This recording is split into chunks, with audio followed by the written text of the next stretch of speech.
بسم اللہ الرحمن الرحیم۔ السلام علیکم، امید ہے آپ سب خیریت سے ہوں گے۔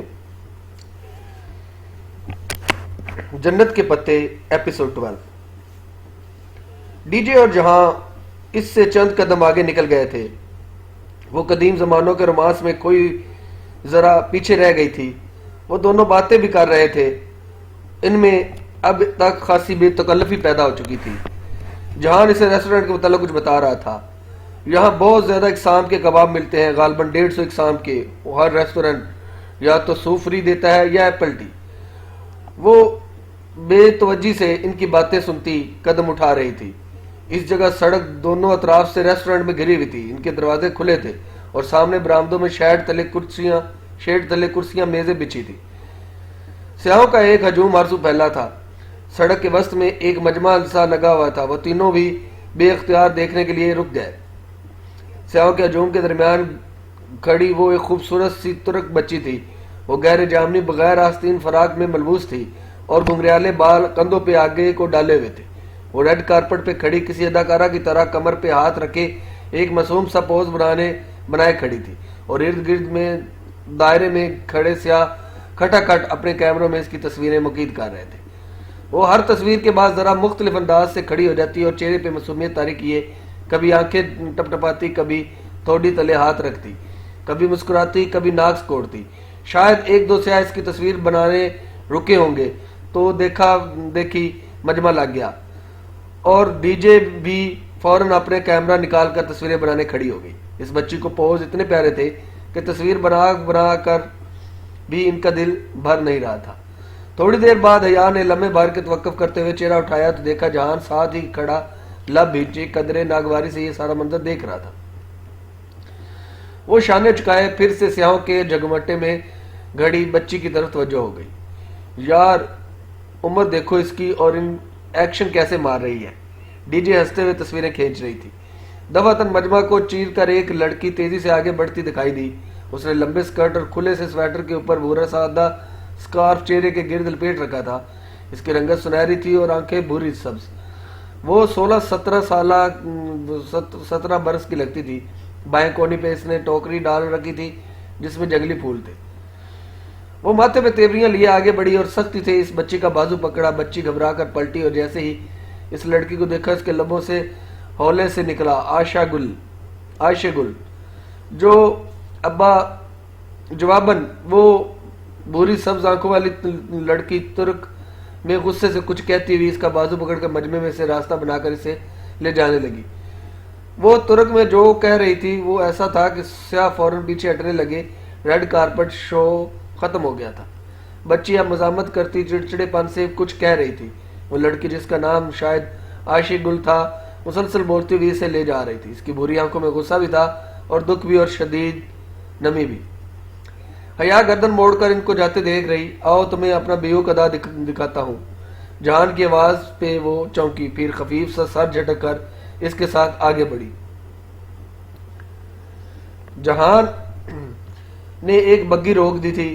ڈی جے نے البتہ 4 لیراز فی گھنٹہ کے حساب سے سائیکل کرائے پہ لے لی تھی۔ اب وہ اس پر سوار ہو رہی تھی۔ حیا بگی کے قریب آئی تو جہان نے ایک طرف ہو کر راستہ دیا۔ وہ شانہ سی بگی اوپر سے کھلی تھی، آگے ایک گھوڑا جتا تھا۔ اس کے ساتھ بگی باندھ لو لگام تھامے بیٹھا تھا۔ پیچھے ایک خوبصورت سی 2 افراد کے بیٹھنے کی نشست بنی تھی جس پہ سنہری نقش و نگار بنے تھے۔ وہ احتیاط سے اوپر چڑھی۔ مقبولی شاہی نشست نہایت گداز تھی۔ وہ دونوں ایک ساتھ ہی اس پر بیٹھے۔ بگی بان نے گھوڑے کو ذرا سی چاک لگائی تو وہ چل پڑا۔ پتھریلی سڑک پہ اس کے ٹاپوں کی آواز گونجنے لگی۔ تو پھر پاکستان کے اچھے لوگ کیسے ہوتے ہیں؟ حیا نے گردن اس طرف پھیری۔ وہ ہاتھ میں پکڑے اسمارٹ فون پہ نگاہیں جمائے پوچھ رہا تھا۔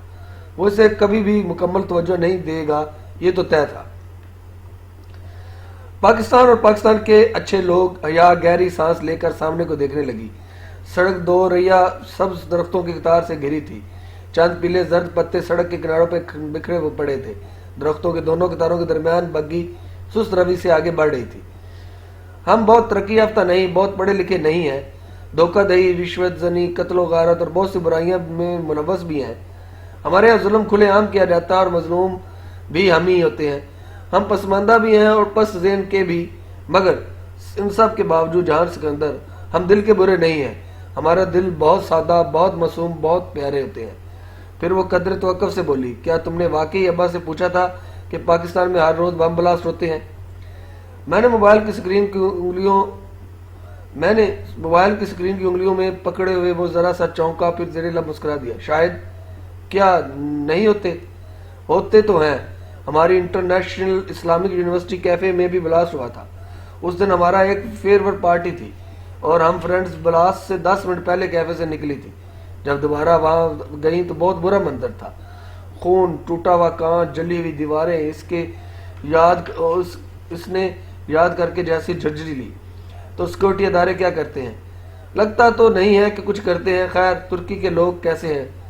میں ایک غریب سا ریسٹورنٹ آنر ہوں، ورکنگ کلاس کا ایک مزدور صفت شخص، جس کی مصروفیت کے باعث گھومنے پھرنے کا وقت بھی نہیں ملتا، اور باوجود اس کے کہ میرے گھر سے بیوق ادا قریباً 2 گھنٹے کی مسافت پر ہوگا۔ میں 3 سال بعد ادھر آیا ہوں۔ واقعی، اس نے حیرت سے پلکیں جھپکائیں اور جہان نے شانے چکا دیے۔ وقت ہی نہیں ملتا۔ میں نے بچت کے لیے ریسٹورنٹ میں ورکر کم رکھے ہوئے ہیں، سو کام کا بوجھ بہت بڑھ جاتا ہے۔ وہ اسی طرح اسکرین کو دباتا مسلسل کام کر رہا تھا۔ بگی سڑک کی ڈھلان سے نیچے اتر گئی۔ بل کھاتی سڑک کے دونوں طرف میں خوبصورت بنگلوں کی قطاریں تھیں۔ سڑک کے کنارے کتے ٹہلتے پھر رہے تھے۔ یہ تختہ کمزور ہے۔ دفتن جہاں نے اپنے جوگر سے نیچے موجود تختہ تھپتھپایا اور پھر جھکا۔ پلیز جہان، ساری دنیا کی ٹوٹی چیزیں تمہارا ہیڈک نہیں ہے۔ اچھا، وہ جو جھک رہا تھا قدر خفگی سے سیدھا ہوا اور پھر سے موبائل پہ کچھ لکھنے لگا۔ فون رکھ بھی دو میڈم، یہ آپ مت بھولیں کہ میں آپ ایک غریب ورکر کے ساتھ ہیں، جو اگر ایک دن کا آف لے گا تو سارے آرڈر میں ہیر پھیر ہو جائے گی۔ سو اس بیچارے کو بہت سے کام یوں ہی آن دا موو بھگتنا پڑتے ہیں، اور یہ بھی جانتا ہے کہ میں ان تمام محنتوں کے باوجود وہ اگلے 10 سال تک بھی بیوق ادا کے ان بنگلوں جیسا آدھا بنگلہ بھی نہیں بنا سکتا۔ اس کے کہنے پہ حیا نے لاشعوری طور پر سڑک کے دونوں اطراف بنے بنگلوں پر نگاہ ڈالی اور ایک لمحے ٹھٹک کر رہ گئی۔ دائیں طرف جہان کے اس جانب جس بنگلے کے سامنے سے بگی گزر رہی تھی، وہ اتنا عالیشان اور خوبصورت تھا کہ وہ نگاہ نہیں ٹکتی تھی۔ 4 منزلہ سفید اونچے ستونوں پر وہ محل یوں شاہانہ انداز میں کھڑا تھا کہ کوئی ببر شیر اپنے پنجوں پہ بیٹھا ہو۔ اس کے چھوٹے سے باغیچے کے آگے ایک لکڑی کا سفید گیٹ تھا۔ بگی آگے بڑھ گئی تو وہ گردن موڑ کر دیکھنے لگی۔ سفید محل کے لکڑی کے گیٹ پہ نام کی ایک تختی لگی تھی، جس پہ قدیم لاطینی ہجوں کے انداز میں ترچھا کر کے انگریزی میں لکھا تھا، ایئر پاشا۔ اس کے دل کی دھڑکن لمحے بھر کو رکی تھی۔ اس کے انداز پہ جہاں نے پلٹ کر اس گھر کو دیکھا تھا۔ اب کیا تم ابھی سے میری جیب کا مقابلہ ان بنگلوں کے ساتھ کرنے لگی ہو؟ وہ چونکی پھر دوبارہ اس گیٹ کو دیکھا اور جو اب دور ہوتا جا رہا تھا۔ نہیں تو وہ سر جھٹک کر آگے دیکھنے لگی۔ پھر کتنی گلیوں سے وہ خاموشی سے گزرے، یہاں تک کہ ایک جگہ جہاں نے ترک میں کچھ کہہ کر کوچوان سے بگی رکوا دی۔ ہم نے پورے جزیرے کا چکر لگانا تھا، پھر ابھی سے کیوں رک گئے ہو؟ وہ اترنے لگا تو حیا بول اٹھی، نماز۔ جہاں نے سامنے مسجد کی طرف انگلی سے اشارہ کیا۔ اچھا، وہ سر ہلا کر اٹھی اور ایک ہاتھ راڈ پہ رکھا اور احتیاط سے پاؤں نیچے پیڈل پہ رکھ کر اتری۔ جہاں پہلے ہی اتر کر مسجد کے دروازے کی طرف بڑھ گیا تھا۔ مسجد چھوٹی مگر صاف ستھری سی تھی۔ جہاں مردوں والے حصے میں چلا گیا تو وضو کر کے عورتوں کے پریئر ہال میں آ گئی۔ وہ ظہر کا وقت تھا مگر سورج بہت ٹھنڈا لگ رہا تھا۔ ہال کے ایک کونے میں ایک لڑکی بیٹھی تھی۔ اس کے سامنے ایک بچی اس کے انداز میں بیٹھی تھی، آواز میں کچھ کہہ رہی تھی۔ حیا گلے بازوں کی آستین نیچے کرتے ہوئے باغور ان دونوں کی دیکھتی رہی۔ یہ دونوں وہی لڑکیاں تھیں جو ابھی دو گلیاں چھوڑ کر سڑک پر اسے نظر آئی تھی۔ جامنی فراق والی چھوٹی بچی اور دوسری بھورے سکار والی سنجیدہ سی لڑکی۔ بچی منت بھرے شکایتی انداز میں اس لڑکی کے گھٹنے کو جھنجھوڑتی کچھ کہے جا رہی تھی، مگر وہ لڑکی جس کا نام شاید عائشہ گل تھا، نفی میں سر ہلاتی گویا یہ مسلسل اس کی تردید کیے جا رہی تھی۔ وہ دونوں بہت دھیمی آواز میں باتیں کر رہی تھیں۔ حیا اسٹول کو چہرے کے گرد اسٹال کو کے گرد لپیٹے ہوئے ان دونوں کو دیکھتے گئی. انہوں نے اسے نہیں دیکھا تھا، شاید وہ آپس میں مشغول تھی. جب وہ نماز پڑھ کر اٹھی تو دیکھا وہ بچی ابھی تک اس لڑکی کو منا رہی ہے اور شاید اپنی کوشش میں کامیاب نہیں ہو رہی. اس کی آواز دھیمی اور زبان انجان تھی، مگر کبھی کبھی وہ بے بسی بڑے انداز میں چیخ کر ذرا زور سے عائشہ گل پلیز کہہ اٹھتی تو حیا کو سنائی دے دیتا. ایک آخری نگاہ ان دونوں پر ڈال کر وہ باہر آ گئی. مسجد کے برآمدے میں وہ تنہا نماز پڑھ رہا تھا. حیا ننگے پاؤں چلتی ہوئی برآمدے تک آئی اور ایک ستون سے ٹیک لگائے کھڑی ہو گئی. ہوا سے اس کے سر پہ لیا اسٹول سر کی پشت تک پھسل گیا تھا. سامنے چند قدم کے فاصلے پہ وہ سجدے میں جھکا تھا.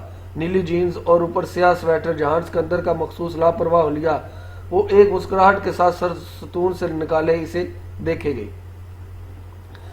وہ اب سجدے سے اٹھ کر تشہد میں بیٹھ گیا اور ہر کام بہت پھرتی سے کرنے والا. جہان سکندر کی نماز بہت ٹھہری ہوئی اور پر سکون تھی.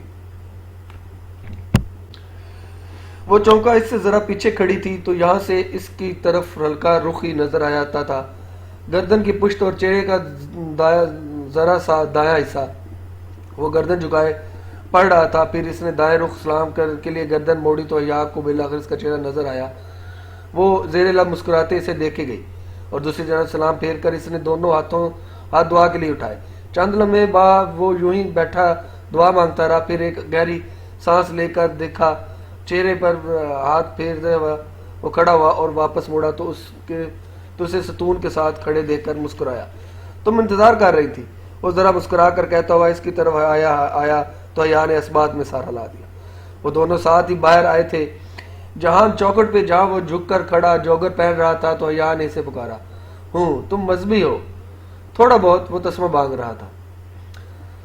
تھوڑا لگتے نہیں ہو. تسمے کی گرہ لگاتی اس کی نگاہیں تھمی. اس نے سر اٹھا کر قدر ناسمجھی سے حیا کو دیکھا. میں کیا کرتا ہوں تو مذہبی لگتا ہوں؟ یہ تو مجھے نہیں پتا. ویسے تم نے دعا میں کیا مانگا؟ میں نے زندگی مانگی. وہ تسمہ بند کر کے اٹھ کھڑا ہوا. زندگی؟ حیا نے اس کا چہرہ دیکھتے ہوئے دہرایا. وہ عادتاً سویٹر کے آستینے موڑ رہا تھا. انسان وہی چیز مانگتا ہے جس کی اسے کمی لگتی ہے. سو میں ہمیشہ زندگی مانگتا ہوں. اگر زندگی ہے تو سب خوبصورت ہے، نہیں تو سب اندھیرا ہے. وہ دونوں سڑک کے کنارے ساتھ ساتھ چلنے لگے تھے. خوبصورتی کیا ہوتی ہے جہان؟ بیو قدا کے سرد ہوا میں اس کے بال پھر سے اڑانے لگی تھی. شال سر سے پھسل کر اب گردن کے پیچھے اٹک گئی تھی اور جب اپنے بکھرتے بال دونوں ہاتھوں میں سمیٹے ہوئے اس نے یہ سوال پوچھا تھا تو شاید خواہش کے باوجود وہ جانتی تھی کہ وہ خوبصورتی حیا سلمان کی آنکھوں میں جیسے کوئی بات نہیں کہے گا، مگر جو اس نے کہا وہ حیا سلمان کے لیے قطعی غیر متوقع تھا. علی کرامت کی ماں؟ کیا؟ اس نے ناسمجھی سے جہان کو دیکھا. وہ سامنے دیکھتے ہوئے قدم اٹھا رہا تھا. میرے لیے خوبصورتی علی کرامت کی ماں پہ ختم ہو جاتی ہے. علی کرامت میرا ایک اسکول فیلو تھا. ایک دفعہ میں اس کے گھر گیا تھا، تب میں نے اس کی ماں کو دیکھا. وہ بہت خوبصورت خاتون تھی. وہ ڈاکٹر تھی اور اس وقت اسپتال سے آئی تھی. وہ تھکی ہوئی تھی اور تب کچن میں کھڑی ٹیشو سے اپنا چہرہ تھپتھپا رہی تھی. حیا چہرہ اتنا مقدس، اتنا خوبصورت تھا کہ میں بیان نہیں کر سکتا. اس کی یہ بات وہ چند لمحے کے لیے خاموش سے ہو گئی. وہ ترک تھی یا پاکستانی؟ بہت دیر بعد بولی. وہ سیاہ فام تھی، خالص سیاہ فام، اور حیا کے حلق تک میں کرواہٹ گل گئی. تاہم وہ اب لب بھینچے خاموشی سے اس کے ساتھ قدم اٹھاتی رہی. یہ وہ واحد شخص تھا جس کے سامنے وہ جھک جاتی تھی، خاموش ہو جاتی تھی، کڑوے گھونٹ پی لیتی تھی، پھر بھی موم بن جاتی تھی. اگر یہی بات کسی اور نے کہی ہوتی تو اپنے ازلی تنتنے سے اس کی اتنی سناتی کہ وہ ایسی بات کرنے کی وہ دوبارہ کوشش یا ہمت نہ کرتا. حد ہو گئی بھلا. سیاہ فام کہاں اتنے حسین ہو سکتے ہیں؟ یا پھر شاید جہان کا مطلب یہ تھا کہ اسے حیا سلمان کے مقابلے میں ایک بدصورت سیاہ فام عورت بھی خوبصورت لگتی ہے. وہ زندگی میں پہلی دفعہ کسی بدصورت عورت کا سوچ کر حسد کا شکار ہوئی تھی، مگر چپ رہی. دوپہر ڈھلنے لگی تو وہ واپسی کی تیاری کرنے لگی. بیو قدا جزیرے کی گلیوں میں چل چل کر اب اس کے پاؤں دکھنے لگے. ڈی جے واپسی پہ پھر سے بالکنی میں کھڑے ہونے کے لیے قطعی راضی نہ تھی. اس کے پورا ارادہ فیری میں گھس کر چاہے پیار سے یا چاہے لڑ جھگڑ کر مگر بیٹھنے کے لیے نشیش ڈھونڈنے کا تھا. جہان کو ٹکٹ لینے میں خاصی دیر لگ گئی. 5 بجے والی فیری شام کو آخری فیری تھی، سو سیاحوں کا سارا ہجوم گھر کی کھڑکی کے آگے ٹکٹ گھر کی کھڑکی کے آگے موجود تھا۔ اب اس کے بعد اگلا جہاز رات 8 بجے چلنا تھا اور پھر اگلی صبح تک کوئی جہاز نہ آتا تھا۔ جو رہ گیا وہ جزیرے پر رات بسر کرے یا تیر کر واپس جائے۔ اگر تم دونوں اسی رفتار سے چلتے رہی تو فیری نکل جائے گی اور تمہیں واقعی تیر کر واپس جانا پڑے گا۔ وہ ان دونوں کی سست روی پہ خاصا جھنجھلا کر بولا تھا۔ جابر مقدر خفت سے ذرا تیز چلنے لگی۔ بندرگاہ کھچا کھچ سیاحوں سے بھری تھی۔ وہ تینوں اس رش میں سے بامشکل راستہ بڑھاتے آگے بڑھ رہے تھے۔ جہان آگے تھا اور وہ دونوں پیچھے۔ اب اپنے ریسٹورنٹ کی فکر ہونے لگی تھی۔ پراپرٹی کی مالکہ نے آ کر پھر سے کوئی ہنگامہ کیا تھا۔ جہان اسے اس سارے معاملے پر قدر پریشان اور متاسف لگا تھا، گو کہ وہ اپنے تاثرات چھپانے کی مکمل کوشش کر رہا تھا۔ اس کا رنگ اب پہچاننے لگی تھی۔ وہ تینوں فیری کی طرف جاتے ہوئے بورڈ کے جانب بڑھ رہے تھے کہ جب کسی نے حیا کی کونی کو ذرا سا چھوا۔ میڈم میڈم، وہ ٹھٹک کر رکی اور گردن موڑی۔ اس کے حکم میں ایک 12-13 برس کا ایک ترک لڑکا کھڑا تھا۔ وہ کوئی ٹھیلے والا تھا۔ اس نے گردن کے گرد دونوں ہاتھوں میں بہت سے ہار اور موتیوں کی لڑیاں ڈوریوں میں باندھ کر اٹھائی ہوئی تھی، اور اب وہ لڑیوں کو ایک گچھا حیا کے چہرے کے سامنے کر کے دکھاتا ترغیب دلانے کی کوشش کر رہا تھا۔ وہ کبھی نہ رکتی، مگر وہ موتی اور ان کی چمک اتنی خوبصورت تھی کہ اسے ٹھہرنا پڑا۔ وہ بے اختیار وہ لڑیاں انگلیوں میں اٹھا کر الٹ پڑ کر دیکھنے لگی۔ وہ بالوں میں پرونے والی لڑیاں تھیں اور اتنی حسین تھی کہ چند لمحے کے لیے وہ لمبے بالوں کی دیوانی لڑکی ارد گرد کو فراموش کر بیٹھی۔ حیا حیا، جہان دور سے اسے آوازیں دے رہا تھا۔ اس نے سر اٹھا کر دیکھا۔ جہان اور ڈی جے فیری کے تختے پر چڑھ چکے تھے اور اب جھنجھلاہٹ بھری کوفوں سے اسے بلا رہے تھے۔ 1 منٹ، وہ انگشت شہادت اٹھا کر اس کو روکنے کا اشارہ کرتی پلٹ کر جلدی لڑیاں دیکھنے لگی۔ How much? اس نے 2 لڑیاں الگ کر کے پوچھا۔ 10 لیرا۔ یہ تو بہت زیادہ ہے۔ اس نے خفگی سے بچے کو دیکھا۔ پیچھے جہان اسے ناگواری بھرے انداز میں پھر سے آواز دے رہا تھا۔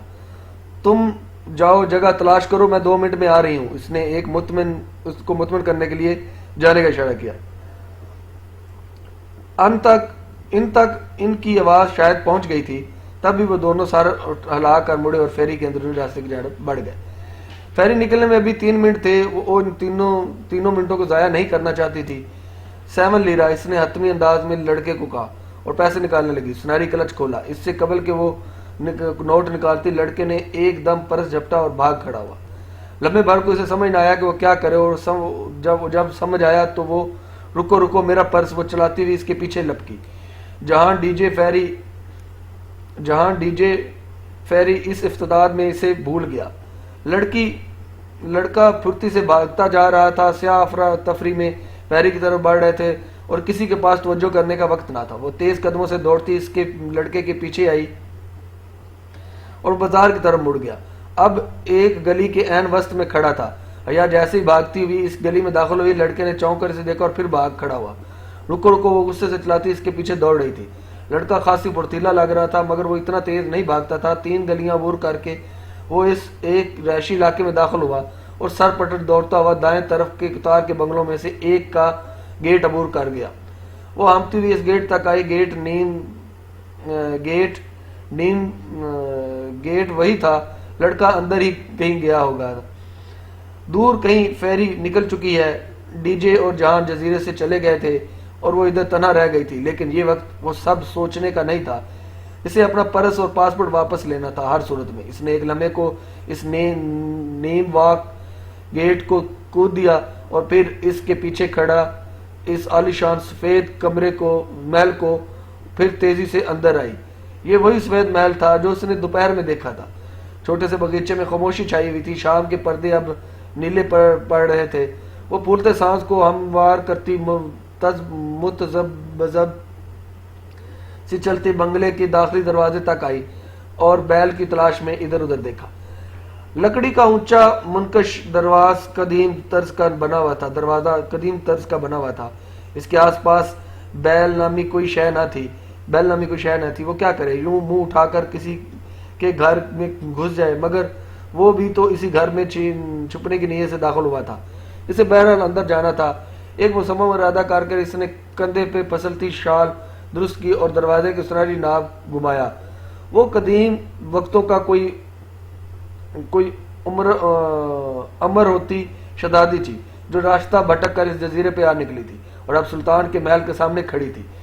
دروازہ چڑھ کی آواز کے ساتھ کھلتا چلا گیا اور اندر ہر سو اندھیرا تھا۔ اس نے چوکھٹ پہ قدم رکھا، ہیلو!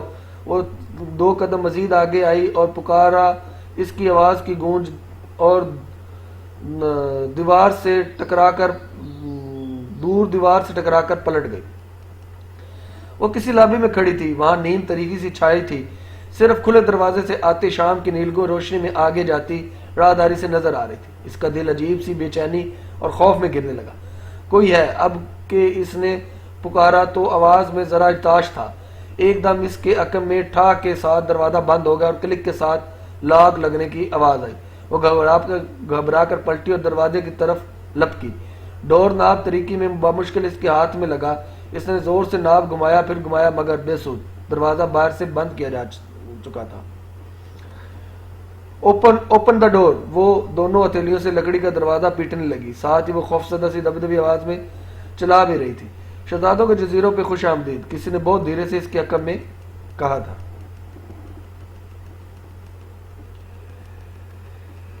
شہزادوں کے جزیروں پہ خوش آمدید، کسی نے بہت آہستہ سے اس کے عقب میں کہا تھا۔ وہ کرنٹ کھا کر پلٹی۔ لابی طریق تھی، البتہ اندر کی سمت مڑتی راہداری۔ آخری سرے پر کوئی ٹمٹماتی زرد روشنی دکھائی دے رہی تھی۔ وہ آواز بھی وہیں سے آئی تھی۔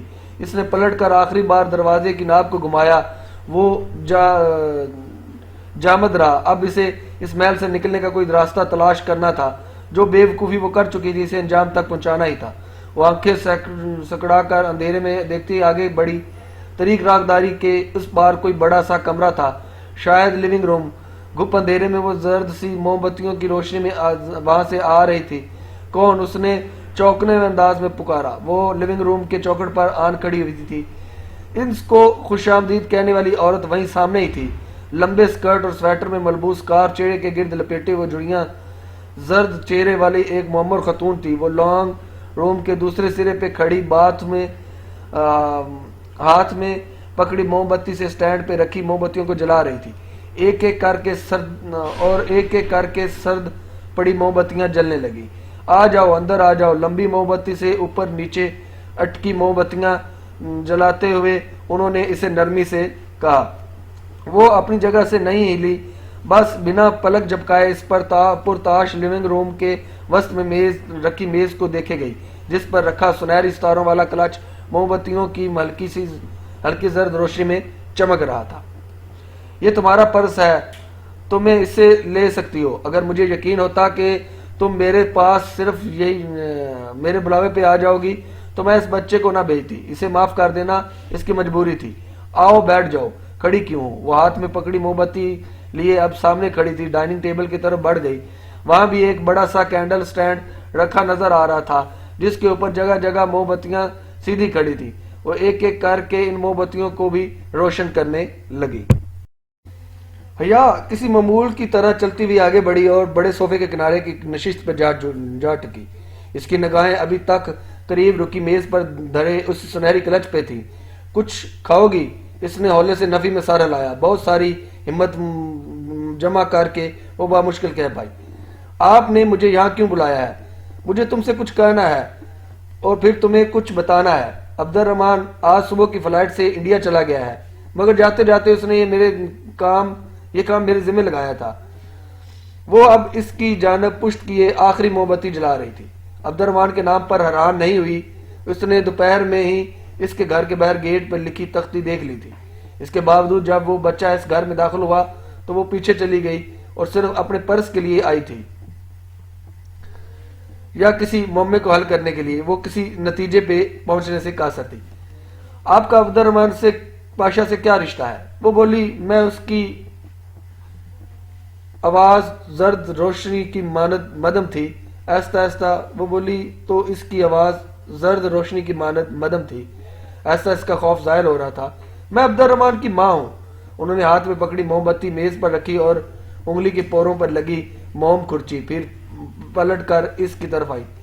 عبد الرحمان نے تمہیں ملنے کا کہا تھا، لیکن جب تم نے انکار کیا تو بھلے وہ ہاتھوں اور دامن کا صاف نہ ہو، دل کا اتنا صاف ہے کہ وہ رکا نہیں۔ البتہ جاتے جاتے اس نے میرے ذمہ یہ کام لگایا تھا کہ میں تم سے مل لوں اور تمہیں ان سوالات کے جواب دے دوں جو تمہارے ذہن میں کلبلاتے رہتے ہیں۔ وہ دم سادے خاموشی سے اس معمر عورت کو دیکھے گئی جو ٹھہر ٹھہر کر بول رہی تھی۔ ان دونوں کے درمیان رکی کارنر ٹیبل یہ ایک فوٹو فریم رکھا تھا، اس میں دو چہرے مسکرا رہے تھے، ایک وہی معمر خاتون اور دوسرا ان کے ساتھ ایک 35-36 برس کا مرد جس کے بال گھنگریلے اور لمبے تھے، آنکھوں پہ فریم لیس چشمہ تھا، چہرے پہ چھوٹی سی داڑھی جس میں جگہ جگہ سفید بال جھلکتے تھے۔ نہایت گہری سانولی رنگت کا وہ شخص بہت ہی عام سا قبول صورت مرد تھا۔ اس سے پہلے کہ میں کچھ بتاؤں، تم اگر کچھ پوچھنا چاہتی ہو تو پوچھ لو۔ حیا نے فوٹو فریم سے نگاہ ہٹا کر ان کو دیکھا جو مسکراتی پر شفقت نگاہوں سے اسے دیکھ رہی تھی۔ وہ دروازہ بند ہونے پر ڈر گئی تھی، مگر اب اسے ڈر کا شائبہ تک نہ تھا۔ عبد الرحمان پاشا مجھے پھول کیوں بھیجتا ہے؟ سفید پھول جو شاید دشمنی کی علامت ہوتے ہیں۔ اس کے سوال پہ وہ ہولے سے مسکرائی۔ ہر شخص کا اپنا انداز ہوتا ہے، شاید وہ اس طرح پھول اس لیے بھیجتا ہے تاکہ تمہیں چونکا دے، تمہاری توجہ حاصل کرے۔ مگر وہ مجھے کیسے جانتا ہے؟ اس نے الجھن سے سامنے رکھی جہان جو اس کے مسلسل پریشان کیے ہوئے تھی۔ میں تمہیں یہی بتانا چاہتی تھی۔ انہوں نے گہری سانس لی۔ دسمبر میں تم نے کسی چیریٹی ایونٹ میں شرکت کی تھی۔ وہ اسلام آباد میں اس وقت اسی ہوٹل میں تھا۔ وہاں اس نے تمہیں پہلی بار دیکھا، اسی رات پہلی دفعہ پھول بھیجے تھے۔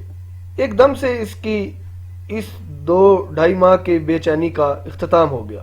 اسے فوراً یہ یاد آ گیا کہ جس رات اسے سامان جی کی طرف سے سلیکشن کی میل آئی تھی، اس دوپہر اس نے وہ چیریٹی لنچ اٹینڈ کیا تھا جو زارا کی کزن کی کسی اسٹوڈنٹ فیڈریشن کے تعاون سے منعقد کیا گیا تھا۔ اس میں شہر کے کئی بزنس مین، دیگر بااثر شخصیات نے شرکت کی تھی، اور وہ زارا بھی یوں ہی چلی گئی تھی۔ یقیناً اسے عبد الرحمان پاشا نے وہیں دیکھا ہوگا، یہ ممکن تھا۔ تمہیں وہ ڈولی نامی خواجہ سرا تو یاد ہوگا، اسے عبد الرحمان نے ہی تمہارے توقع پہ لگایا تھا۔ ڈولی اس کے بھائی گھر کا پرانا خادم ہے، برسوں سے ہمارے ساتھ ہے۔ وہ صرف تمہاری مدد کے لیے تمہارے پیچھے آتا تھا۔ جہاں تک تعلق ہے اس میجر کا جس کو تم نے اس کی ماں اور بہن کے سامنے بےعزت کیا تھا، یعنی یہ وہ میجر احمد کی بات کر رہے ہیں، اور اس کی مدد بھی عبد الرحمان نے تمہاری ویڈیو ہٹوانے کے لیے لی تھی۔ یہ الگ بات ہے کہ وہ میجر کرنل گیلانی کا بیٹا ہے۔ کرنل گیلانی جانتی ہو کون ہے؟ اس نے دھیرے سے نفی میں سارا لایا۔ کرنل گیلانی وہ تھے جن کو تمہارے پپا نے ملک چھوڑتے ہوئے اپنے کیے میں پھنسا دیا تھا۔ وہ بے گناہ ہوتے ہوئے بھی کرنل گیلانی نے کئی سال سزا کاٹی، گو کہ وہ بعد میں رہا ہو گئے تھے۔ انہوں نے قید کی صحبتوں میں لگنے والی بیماریوں کے ہاتھوں زندگی ہار دی تھی۔ اس میجر کی شادی ہونے والی ہے۔ اس نے تمہیں صرف اپنے کسی ذاتی منصوبے کے لیے پھنسانا چاہا تھا، مگر تم بے فکر رہو، اب وہ تمہیں تنگ نہیں کرے گا۔ تو یہ تھا سارا کھیل، ایک بااثر آدمی کے اپنی محبت کو پا لینے کے لیے استعمال کردہ چند مہروں کی کہانی۔ ساری گتھیاں سلجھ گئی تھی۔ اب آپ مجھ سے کیا چاہتی ہیں؟ وہ ذرا سرد لہجے میں بولی۔ تم یہ گھر دیکھ رہی ہو بیوقدا میں، اس وقت بجلی کا کوئی پول مرمت کے باعث کام نہیں کر رہا، سوائے اس علاقے میں بجلی بند ہے، ورنہ تم دیکھتی کہ جس گھر میں تم بیٹھی ہو وہ بیوقدا کا سب سے خوبصورت اور سب سے عالیشان محل ہے۔ یہ دولت، یہ شان و شوکت، یہ طاقت، یہ سب کچھ، اور ایک ایسا شخص جو تم سے واقعتاً محبت کرتا ہے، یہ سب تمہارا ہو سکتا ہے مگر تم اسے قبول کر لو تو۔ اگر تم عبد الرحمان سے شادی کر لو، میں نے تمہیں یہی کہنے کے لیے یہاں بلایا ہے۔ حیا نے گہری سانس اندر کھینچی۔ آپ کو پتا ہے جب کوئی شخص کسی عورت کو اذیت دیتا ہے اور اس کی بے عزتی کا باعث بنتا ہے تو کیا ہوتا ہے؟ وہ عورت اس شخص کی عزت کرنا چھوڑ دیتی ہے۔ میں نے بھی عبد الرحمان پاشا کی عزت کرنا چھوڑ دی ہے۔ میں شادی شدہ ہوں، اس لیے میرا جواب صاف انکار ہے۔ کیا ہے اس کے معمولی سے ریسٹورنٹ آنر کے پاس جو عبد الرحمان کے پاس نہیں ہے؟ وہ ذرا حیران ہوئی تھی۔ اس کے پاس حیا سلمان ہے، عبد الرحمن پاشا کے پاس حیا سلمان نہیں ہے۔ وہ بہت بے چین سے چبا چبا کر بولی تھی۔ وہ خاتون لاجواب سی خاموش ہو گئی، اور اگر وہ نہ رہے تب بھی تمہارا جواب انکار ہوگا۔ وہ ایک دم اندر تک کام گئی۔ یہ دھمکی ہے؟ نہیں، محض ایک سوال ہے۔ میرا جواب پھر بھی انکار ہوگا۔ ٹھیک ہے، پھر تم بے فکر ہو جاؤ۔ عبد الرحمن زبردستی کا قائل نہیں، نہ وہ عشق میں آگ لینے والا شخص ہے، عشق میں جوگ لینے والا شخص ہے۔ وہ آج کے بعد نہ تمہیں فون کرے گا اور نہ تمہارا پیچھا کرے گا، نہ ہی تمہارے راستے میں آئے گا۔ ویسے بھی وہ 2.5 ماہ سے قبل انڈیا سے واپس نہیں آ پائے گا، اور اس کے آنے تک تم جا چکی ہوگی۔ اس نے مجھ سے کہا تھا کہ اگر تمہارا جواب انکار ہو تو میں تمہیں اس چیز کی گارنٹی دے دوں کہ میں تمہیں کبھی پریشان نہیں کروں گا۔ تم جا سکتی ہو۔ آخری فیری 8 بجے نکلے گی۔ اگر تم چاہو تو ٹکٹ کے پیسے۔ بہت شکریہ، میرے پاس پیسے ہیں۔ اس نے اپنا کلچ اٹھایا اور تیزی سے اٹھی۔ سنو، تم ایک اچھی لڑکی ہو، کبھی دوبارہ بیو قدا آنا ہو تو ادھر ضرور آنا، مجھے تم سے مل کر خوشی ہوگی، مگر مجھے نہیں ہوگی۔ وہ واپس پلٹ گئی۔ نیم طریق راہداری کے دوسرے سرے پہ بنے دروازے کا ناب اس نے گھمایا تو وہ کھل گیا، اور دروازہ کھول کر باہر آ گئی۔ پتھر کے بن جانے کے خوف سے اس نے پیچھے مڑ کر نہیں دیکھا۔ باہر شام کی نیلگوں روشنی ڈوب رہی تھی، ہر سو اندھیرا چھانے لگا تھا۔ وہ دروازہ بند کر کے آگے روش پہ آئی۔ اسی پل باہر سے کسی نے سفید گیٹ کھولا، اسی پل کسی نے باہر سے سفید گیٹ کھولا۔ نیم اندھیرے میں بھی اسے وہ صاف نظر آ رہی تھی۔ وہ ترک میں باتیں کرتی، ہاتھ میں ہاتھ ڈالے چلی آ رہی تھی۔ وہی گہرے جامنی فراق والی بچی اور بورے سکار والی بڑی لڑکی جس کے بازو میں جنگلی پھولوں سے بھری ٹوکری تھی۔ وہ مگن سی بچی کا ہاتھ تھامے چلی آ رہی تھی۔ اسے سامنے سے آتا دیکھ کر ٹھٹک کر رہ گئی۔ حیا تیز قدموں سے چلتی آگے بڑھ گئی۔ بورے سکار والی لڑکی رک کر گردن موڑتے اسے دیکھتے گئی۔ بچی نے اسے جھنجھوڑا تو وہ چونکی، پھر وہ سر جھٹک کر اندر کی طرف جاتے آبنوسی دروازے کی جانب بڑھ گئی۔ حیا تیز تیز قدم اٹھاتے سڑک کے کنارے چڑھ رہی تھی۔ سمندر کی طرف سے آتی ہوئی ہوا مزید سرد ہو چلی تھی۔ نیلگوں سیاہ پڑتے شام دم توڑ رہی تھی۔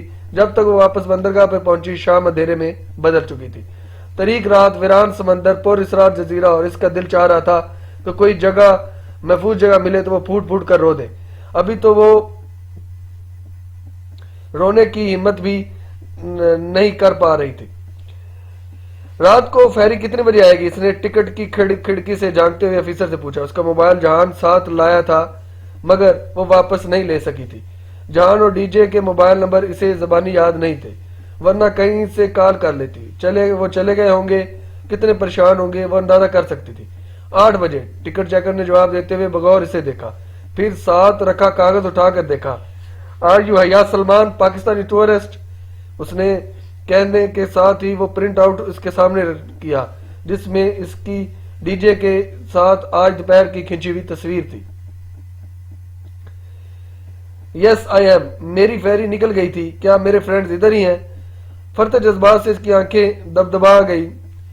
اس نے سوچ بھی کیسے لیا تھا کہ وہ اسے چھوڑ کر کہیں چلے جائیں گے۔ Police station, come to police station. وہ جب پولیس افیسر کے ہمراہ پولیس اسٹیشن پہنچی تو اندرونی کمرے میں اسے وہ دونوں نظر آ گئے۔ ڈی جے کرسی پر سر دونوں ہاتھوں سے دامے بیٹھی تھی۔ جہان اگلی اٹھائے درشتی سے سامنے بیٹھا افیسر سے کچھ کہہ رہا تھا۔ افیسر جو غالباً نفی میں سار ہلاتے ہوئے کچھ کہنے کی صحیح کر رہا تھا مگر وہ نہیں سن رہا تھا۔ چوکٹ پہ ہارٹ ہوئی، وہ بولتے رکا اور گردن موڑی۔ وہ بھیگی آنکھوں سے دروازے میں کھڑی تھی۔ اس کی اٹھی انگلی نیچے گر گئی، لب بھینچ گئے۔ ایک دم ہی وہ کرسی کے پیچھے سے نکل کر اس کی جانب آیا۔ کدھر تھی تم؟ اس کی آنکھوں سے ٹپ ٹپ آنسو گرنے لگے۔ میں کھو گئی تھی، وہ بچہ میرا پرس لے کے بھاگا تو آدھے بیو کدا نے تمہیں اس کے پیچھے بھاگتے دیکھا۔ عقل نام کی کوئی چیز بھی تم میں ہے یا نہیں؟ ایک پرس کے لیے تم اس کے پیچھے بھاگی؟ فیری چھوٹ جائے گی، یہ تمہیں کوئی نقصان پہنچا دے، تمہیں اس بات کا خیال تھا؟ وہ غصے سے چلایا۔ کیوں نہ بھاگتی اس کے پیچھے؟ پرس میں میرا پاسپورٹ تھا، سبان جی کا آئی ڈی کارڈ تھا، پھر بعد میں پریشانی ہوتی تو؟ وہ جو پریشانی ہمیں ہوئی ہے وہ اس 1.5 گھنٹے میں پاگلوں کی طرح تمہیں پورے جزیرے پہ ڈھونڈ رہے تھے، جانتی ہو ہماری کیا حالت تھی؟ ڈی جے جو اس کے چلانے کے باعث رک گئی تھی اب آگے بڑھی اور اس کے گلے لگ گئی ہے۔ یہاں تم بہت بالکل پاگل ہو۔ اس کی آنکھیں رونے سے متورم تھی، وہ دونوں پھر رونے لگیں۔ حد ہوتی ہے غیر ذمہ داری کی، آئندہ میں تم دونوں کے ساتھ کہیں نہیں جاؤں گا، وہ بنا کر کہتا ہوا واپس پولیس آفیسر کی جانب پلٹ گیا۔ وہ ابھی تک روئے جا رہی تھی، اسے پتا تھا اسے واپسی پہ جہان کی بہت سی باتیں سننا پڑیں گی۔ آج کی قسط کے لیے اتنا ہی، انشاءاللہ نیکسٹ قسط کے ساتھ دوبارہ حاضر ہوں گے۔ اللہ نگہبان۔